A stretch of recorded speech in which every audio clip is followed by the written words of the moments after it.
भागलपुर जगदीशपुर पुराना प्रखंड कार्यालय परिसर में कुशल युवा प्रशिक्षण केंद्र में लूट का मामला सामने आया। नाइट गाइड को बंधक बनाकर हथियार के बल पर 18 लैपटॉप करीब 5 लाख रुपए की लूट की गई।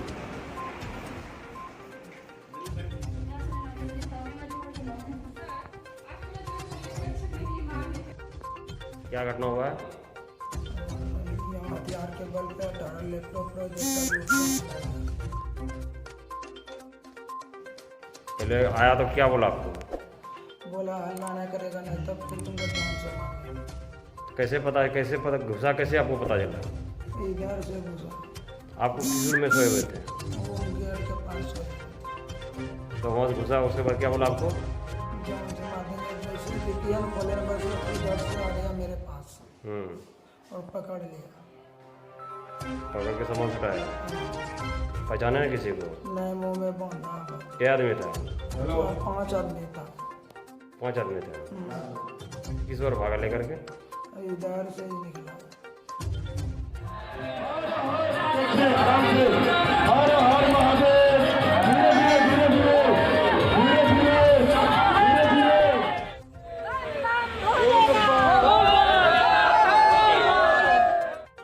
सेवा समिति के द्वारा निकाला जा रहा है। रणधीर बाबा है, संजय बाबा है, कन्हैया जी है, स्वाभिमानी जी हैं, अनेक लोग हैं जिनका नाम लिया जाए वो पूरा भागलपुर वासी के द्वारा ही समझिए निकाला जा रहा है। इसका एक ही मकसद है, 100 किलोमीटर और 108 फीट का कांवर। ये आप में अद्भुत है, चमत्कार है अपने आप में। और इतना लंबा दूरी तय करना है, इन सबको कोटि कोटि प्रणाम। इनकी सोच को प्रणाम और इतना बड़ा कांवर लेके जा रहे हैं उसको भी प्रणाम। बाबा इनका रक्षा करे और सबका मनोकामना पूर्ण हो और रिद्धि सिद्धि और स्वस्थ सबको नौ पर कांवर यात्रा का क्या है? ये लंबी कांवर यात्रा विश्व शांति के लिए है और हम अपने सनातन धर्म को जागरूक करने के लिए, जैसा कि हम लोगों का सनातन धर्म आप सभी जान रहे हैं अभी किस माहौल में चल रहे हैं, तो हम सभी सनातन धर्म को जगाने के लिए ये 108 फीट कांवर यात्रा को निकाल रहे हैं। कहाँ से कहाँ जाइएगा? हम लोग अभी ये बाबूपुर गंगा घाट से कांवर यात्रा जल भर के बाबा बूढ़ानाथ आए हैं और यहाँ से पुनः पाँव पैदल हम लोग सभी चलेंगे बाबा बासुकीनाथ के लिए। इस यात्रा में कितने लोग शामिल हैं आपके? हम लोग इस यात्रा में लगभग 500 व्यक्ति शामिल होते हैं और अभी तो लगभग 200-300 व्यक्ति हैं और धीरे धीरे बढ़ेंगे। कब से निकाल रहे हैं ये? हम लोग ये 5-7 साल से निकाल रहे हैं ये कांवर यात्रा। ये कम साल है ये 7वां साल है। क्या नाम हुआ? मेरा नाम सेवक राजकुमार स्वाभिमानी। करने का निर्देश हुआ है तो इसी के लिए हम लोग यहाँ एकत्रित हुए थे। भागलपुर और नवगछिया जिले के सभी पुलिस अधिकारी हैं, थाना अध्यक्ष से लेकर ऊपर तक, और डीआईजी साहब और संबंधित एसएसपी और एसपी के नेतृत्व में लोग काम कर रहे हैं। अब उसी में और ज़्यादा उनकी काम के जो जुड़े हुए उससे विभिन्न बिंदु हैं उन पर चर्चा की गई है और आगे और ज़्यादा उम्मीद है कि और बेहतर काम होगा।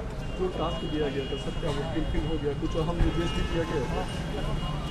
टास्क मुख्य तौर पर ये है कि गिरफ्तारी गंभीर कांडों में ज़्यादा से ज़्यादा हो, वारंट कुर्की जब्ती का डिस्पोजल ज़्यादा से ज़्यादा हो, तेज़ी से हो, जिससे जो पीड़ित पक्ष है और जनता के बीच में, आम जनों के बीच में सुरक्षा का एहसास और बेहतर हो।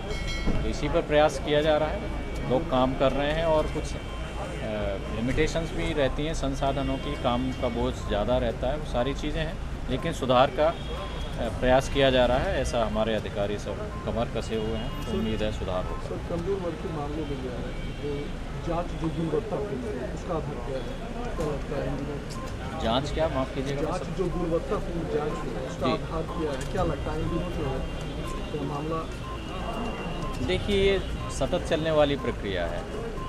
मान लीजिए कोई अधिकारी उतना अच्छी चीज़ नहीं कर पा रहे हैं या समझ पा रहे हैं तो उनके साथ में ट्रेनिंग और उनको समझाना, वरीय अधिकारी क्राइम मीटिंग में हर महीने क्राइम मीटिंग्स होती हैं, उनमें लोग बात करते हैं, हमारे पुलिस अधीक्षक और डीएसपी साहब।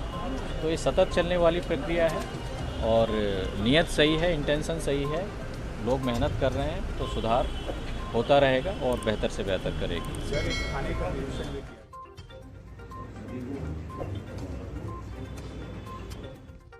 दिया था लेकिन 12:15 बजे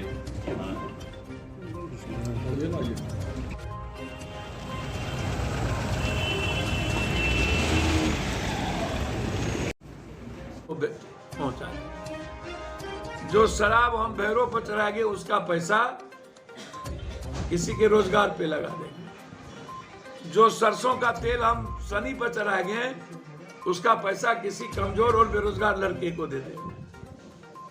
तो हमको भैया इंसानियत और इंसान बचाना है। ये अजान और हनुमान चालीसा नेताओं का विवाद किया हुआ एक बड़ा मुद्दा है। 2024 में पार करने के लिए बीजेपी के पास कोई रास्ता उपाय नहीं है। नफरत प्रकाष्ठा पर लेके जा चुकी है। तो कोई नया चीज खोजेंगे ना तो उसी में लाल से केसरिया, हनुमान से राम, जामवंत से शत्रुघ्न, लक्ष्मण सीता, भरतगा है।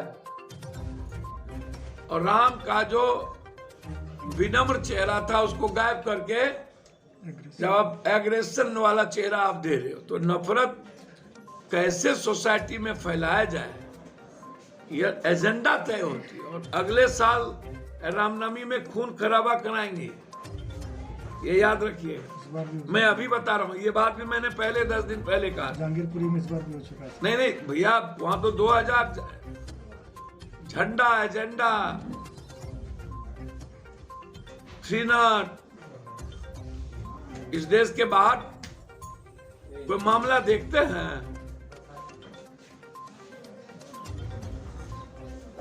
ये भारत में ही संभव है सर। भारत की राजधानी में कट्टा देखने के बाद अब तो हम लोग के बाल बच्चे को डर लगने लगा, रहे कि नहीं सर? जो हालात है ना, जो घटना मुजफ्फरपुर में घटी, कोई बोलने की हिम्मत नहीं किया पप्पू यादव के अलावा इस देश में सर। सारी सेकुलर पार्टी चुप रही कि वोट गड़बड़ ना हो जाए।